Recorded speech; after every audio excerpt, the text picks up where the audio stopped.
tozwa da Kinshasa nga na ye na nga basusu bapusa badate Alex apusa le 29 bamusu le 20 nga na ye na nga nga ezaka le 4 nga na ye na nga.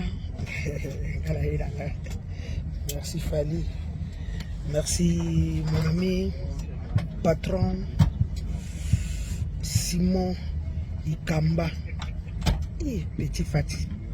Simon Ikamba Petit Fati yende makambo ONG ya solo, ASBL ya solo, fondation ya solo.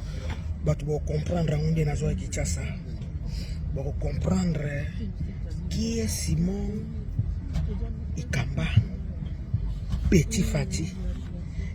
Présent Fati aza grand, yaza Petit Fati.